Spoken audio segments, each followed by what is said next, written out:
Lamentaciones capítulo 3. Yo soy aquel que ha sufrido la aflicción bajo la vara de su ira. Me ha hecho andar en las tinieblas, me ha apartado de la luz. Una y otra vez y a todas horas su mano se ha vuelto contra mí.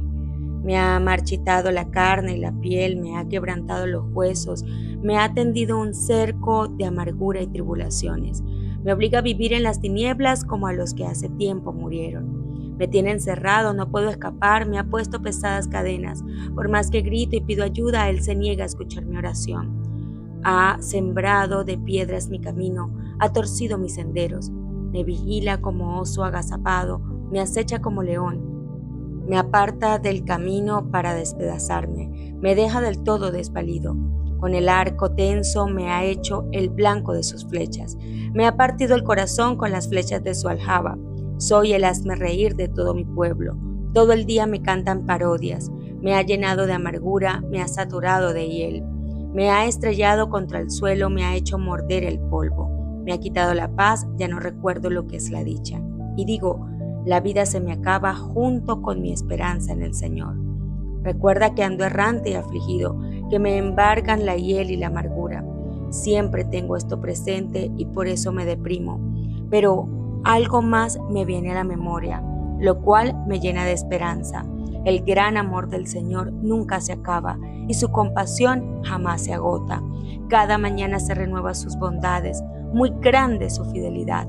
Por tanto digo, el Señor es todo lo que tengo, en Él esperaré. Bueno es el Señor con quienes en Él confía, con todos los que lo buscan. Bueno es esperar calladamente a que el Señor venga a salvarnos.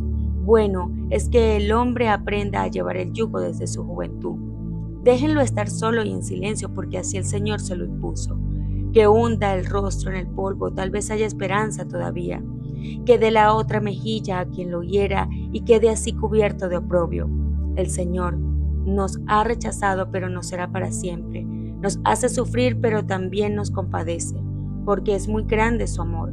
El Señor nos hiere y nos aflige, pero no porque sea de su agrado.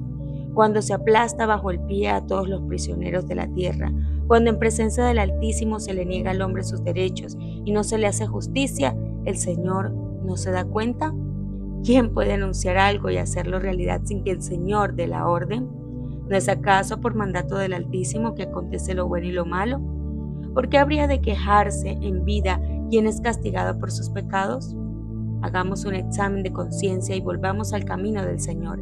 Elevemos al Dios de los cielos nuestro corazón y nuestras manos. Hemos pecado, hemos sido rebeldes y tú no has querido perdonarnos. Ardiendo en ira, nos persigues, nos masacras sin piedad. Te envuelves en una nube para no escuchar nuestra oración. Como a escoria despreciable nos has arrojado entre las naciones. Todos nuestros enemigos abren la boca para hablar mal de nosotros. Hemos sufrido de terrores, caída, ruina y destrucción. Ríos de lágrimas corren por mis mejillas porque ha sido destruida la capital de mi pueblo. Se inundarán en llanto mis ojos sin cesar y sin consuelo, hasta que desde el cielo el Señor se digne a mirarnos. Me duele en lo más profundo del alma ver sufrir a las mujeres de mi ciudad. Mis enemigos me persiguen sin razón y quieren atraparme como a un ave. Me quieren enterrar vivo y taparme con piedras de la salida. Las aguas me han cubierto la cabeza, tal parece que me ha llegado el fin. Desde lo más profundo de la fosa invoqué, Señor, tu nombre, y tú escuchaste mi plegaria, no cerraste tus oídos a mi clamor. Te invoqué y viniste a mí. No temas, me dijiste.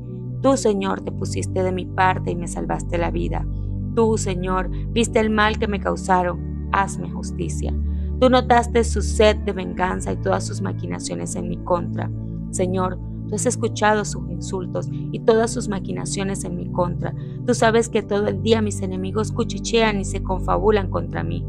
Míralos, hagan lo que hagan, se burla de mí en sus canciones. Dale, Señor, su merecido por todo lo que han hecho. Oscurece su entendimiento y caiga sobre ellos tu maldición. Persíguelos, Señor, en tu enojo y bórralos de este mundo. Lamentaciones capítulo 4. El oro ha perdido su lustre, se ha empañado el oro fino, regadas por las esquinas de las calles se han quedado las joyas sagradas. A los apuestos habitantes de Sión que antaño valían su peso en oro, hoy se les ve como vasijas de barro. como la obra de un alfarero. Hasta los chacales ofrecen el pecho y dan leche a sus cachorros. Pero Jerusalén ya no tiene sentimientos, es como los avestruces del desierto. Tanta es la sed que tienen los niños que la lengua se les pega al paladar. Piden pan los pequeñuelos, pero nadie se los da. Quienes antes comían los más ricos manjares, hoy desfallecen de hambre por las calles. Quienes antes se vestían de fina púrpura, hoy se revuelcan en la inmundicia. Más grande que los pecados de Sodoma es la iniquidad de Jerusalén. Fue derribada en un instante y nadie le tendió la mano. Más radiante que la nieve eran sus príncipes y más blancos que la leche. Más rosados que el colar era su cuerpo, su apariencia era del zafiro. Pero ahora se ven más sucios que el hollín, en la calle nadie los reconoce. Su piel reseca como la leña se les pega a los huesos. Dichosos los que mueren por la espada, más los que mueren de hambre. Torturados por el hambre desfallecen, pues no cuentan con los frutos del campo. Con sus manos, mujeres compasivas cocinaron a sus propios hijos, y esos niños fueron su alimento cuando Jerusalén fue destruida. El Señor dio rienda suelta a su enojo, dejó correr el ardor de su ira, le prendió fuego a Sión y la consumió hasta sus cimientos. No creían los reyes de la tierra, ni tampoco los habitantes del mundo, que los enemigos y los adversarios de Jerusalén cruzarían alguna vez sus puertas. Pero sucedió. Por los pecados de sus profetas, por las iniquidades de sus sacerdotes, por derramar sangre inocente en las calles de la ciudad. Con las manos manchadas de sangre andan por las calles como ciegos. No hay nadie que se atreva a tocar siquiera sus vestidos. «Largo de aquí, impuros», les grita la gente.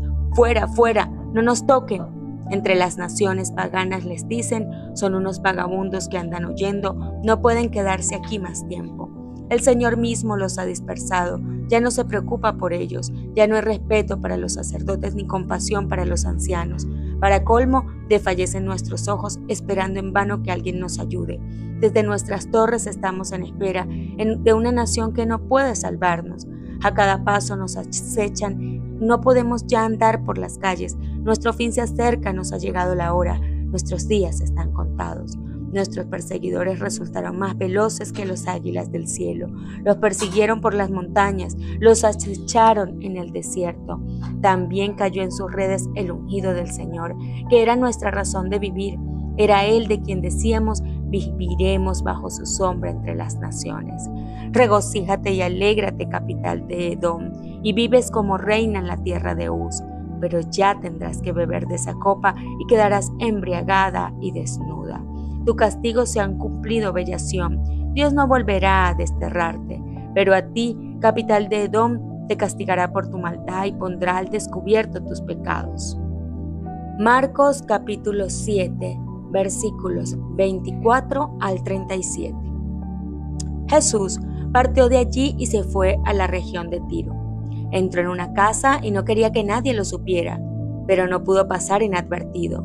De hecho, muy pronto se enteró de su llegada una mujer que tenía una niña poseída por un espíritu maligno, así que fue y se arrojó a sus pies. Esta mujer era extranjera, sirofenicia de nacimiento, y le rogaba que expulsara al demonio que tenía su hija.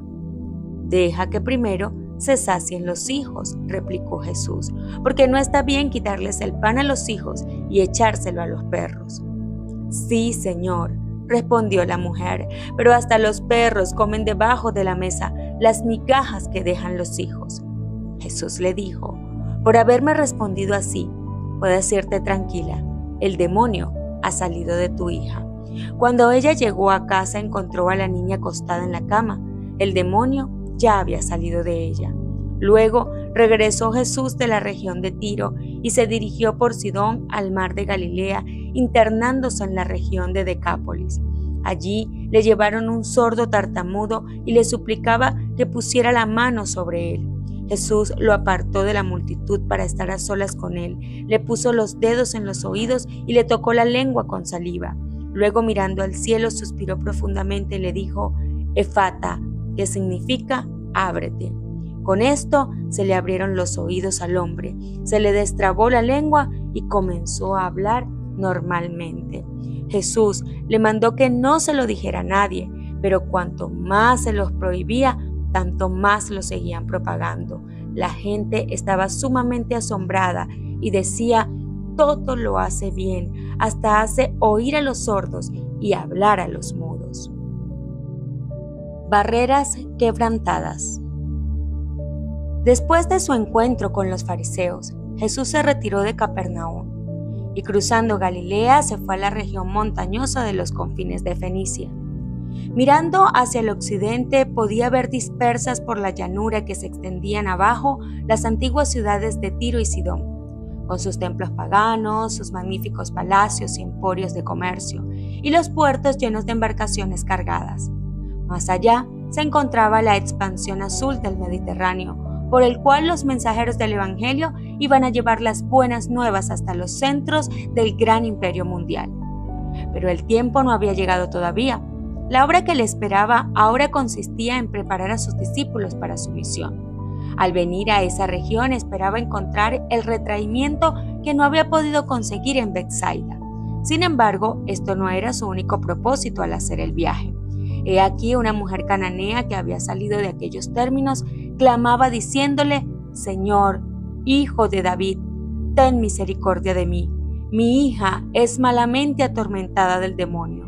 Los habitantes de esta región pertenecían a la antigua raza cananea. Eran idólatras, despreciados y odiados por los judíos. A esta clase pertenecía la mujer que ahora había venido a Jesús. Era pagana y por lo tanto estaba excluida de las ventajas que los judíos disfrutaban diariamente. Había muchos judíos que vivían entre los fenicios y las noticias de la obra de Cristo habían penetrado hasta esa región. Algunos de los habitantes habían escuchado sus palabras y habían presenciado sus obras maravillosas. Esta mujer había oído hablar del profeta, quien según se decía sanaba toda clase de enfermedades. Al oír hablar de su poder, la esperanza había nacido en su corazón. Inspirada por su amor maternal, resolvió presentarle el caso de su hija. Había resuelto llevar su aflicción a Jesús. Él debía sanar a su hija. Ella había buscado ayuda en los dioses paganos, pero no le había obtenido. Y a veces se sentía tentada a pensar: ¿qué puede hacer por mí este maestro judío? Pero había llegado esta nueva: sana toda clase de enfermedades, sean pobres o ricos los que a él acudan por auxilio. Y decidió no perder su única esperanza. Cristo conocía la situación de esta mujer. Él sabía que ella anhelaba verle y se colocó en su camino. Ayudándola en su aflicción, él podía dar una representación viva de la lección que quería enseñar. Para esto había traído a sus discípulos. Deseaba que ellos viesen la ignorancia existente en las ciudades y aldeas cercanas a la tierra de Israel. El pueblo, al cual había sido dada toda oportunidad de comprender la verdad, no conocía las necesidades de aquellos que le rodeaban. No hacía ningún esfuerzo para ayudar a las almas que estaban en tinieblas. El muro de separación que el orgullo judío había erigido impedía hasta a los judíos sentir simpatía por el mundo pagano. Pero las barreras debían ser derribadas. Cristo no respondió inmediatamente a la petición de la mujer. Recibió a esta representante de una raza despreciada como lo habrían recibido los judíos. Con ello quería que sus discípulos notasen la manera fría y despiadada con que los judíos tratarían un caso tal, evidenciándola en su recepción de la mujer, y la manera compasiva con que quería que ellos tratasen una angustia tal, según la manifestó en la subsiguiente concesión de lo pedido por ella. Pero aunque Jesús no respondió, la mujer no perdió su fe. Mientras él obraba como si no la hubiese oído, ella le siguió y continuó suplicándole. Molestados por su importunidad, los discípulos pidieron a Jesús que la despidiera. Veían que su maestro la trataba con indiferencia. Por lo tanto, suponía que le agradaba el prejuicio de los judíos contra los cananeos, mas era a un Salvador compasivo a quien la mujer dirigía su súplica, y en respuesta a la petición de los discípulos, Jesús dijo: «No soy enviado sino a las ovejas perdidas de la casa de Israel». Aunque esta respuesta parecía estar de acuerdo con el prejuicio de los judíos, era una reprensión implícita para los discípulos, quienes la entendieron más tarde como destinada a recordarles lo que él les había dicho con frecuencia, a saber, que había venido al mundo para salvar a todos los que querían aceptarle. La mujer presentaba su caso con instancia y creciente fervor, postrándose a los pies de Cristo y clamando: «Señor, socórreme». Jesús, aparentando todavía rechazar sus súplicas, según el prejuicio despiadado de los judíos, contestó: no es bien tomar el pan de los hijos y echarlo a los perrillos. Esto era virtualmente aseverar que no era justo concederle a los extranjeros y enemigos de Israel las bendiciones traídas al pueblo favorecido de Dios. Esta respuesta habría desanimado completamente a una suplicante menos ferviente, pero la mujer vio que había llegado su oportunidad. Bajo la aparente negativa de Jesús, vio una compasión que él no podía ocultar. Sí, Señor, contestó, mas los perrillos comen de las migajas que caen de la mesa de sus señores. Mientras que los hijos de la casa comen en la mesa del Padre, los perros mismos nos quedan sin alimento, tienen derecho a las migajas que caen de la mesa abundantemente surtida. Así que mientras muchas bendiciones se daban a Israel, ¿no había también alguna para ella? Si era considerada como perro, ¿no tenía como tal derecho a una migaja de su gracia? Jesús acababa de apartarse de su campo de labor porque los escribas y fariseos estaban tratando de quitarle la vida. Ellos murmuraban y se quejaban, manifestaban incredulidad y amargura y rechazaban la salvación que tan gratuitamente se les ofrecía. En este caso, Cristo se encuentra con un miembro de una raza infortunada y despreciada, que no había sido favorecida por la luz de la palabra de Dios, y sin embargo, esa persona se entrega enseguida a la divina influencia de Cristo y tiene fe implícita en su capacidad de concederle el favor pedido. Ruega que se le den las migajas que caen de la mesa del Maestro. Si puede tener el privilegio de un perro, está dispuesta a ser considerada como tal. No tiene prejuicio nacional ni religioso, ni orgullo alguno que influya en su conducta, y reconoce inmediatamente a Jesús como el Redentor y como capaz de hacer todo lo que ella le pide. El Salvador está satisfecho, ha probado su fe en él. Por su trato con ella, ha demostrado que aquella que Israel había considerado como paria no es ya extranjera, sino hija en la familia de Dios. Y como hija, es su privilegio participar de los dones del Padre. Cristo le concede ahora lo que le pedía y concluye la lección para los discípulos. Volviéndose hacia ella con una mirada de compasión y amor, dice: «Oh mujer, grande es tu fe, se ha hecho contigo como quieres». Desde aquella hora, su hija quedó sana. El demonio no la atormentó más. La mujer se fue reconociendo a su Salvador, feliz por haber obtenido lo que pidiera. Este fue el único milagro que Jesús realizó durante este viaje. Para ejecutar este acto había ido a los confines de Tiro y Sidón. Deseaba socorrer a la mujer afligida y al mismo tiempo dar un ejemplo de su obra de misericordia hacia un miembro de un pueblo despreciado, para beneficio de sus discípulos cuando no estuviese más con ellos. Deseaba sacarlos de su exclusividad judaica e interesarlos en el trabajo por los que no fuesen de su propio pueblo. Jesús anhelaba revelar los profundos misterios de la verdad que había quedado ocultos durante siglos, a fin de que los gentiles fuesen coherederos con los judíos y consortes de su promesa en Cristo por el Evangelio. Los discípulos tardaron mucho en aprender esta verdad y el Maestro Divino les dio lección tras lección. Al recompensar la fe del centurión en Capernaum y al predicar el Evangelio a los habitantes de Sicar, había demostrado ya que no compartía la intolerancia de los judíos. Pero los samaritanos tenían cierto conocimiento de Dios y el centurión había manifestado bondad hacia Israel. Ahora, Jesús relacionó a los discípulos con una pagana a quien ellos consideraban tan desprovista como cualquiera de su pueblo de motivos para esperar favores de él. Quiso dar un ejemplo de cómo debía tratarse a una persona tal. Los discípulos habían pensado que él dispensaba demasiado libremente los dones de su gracia. Quería mostrarles que su amor no había de limitarse a raza o a nación alguna.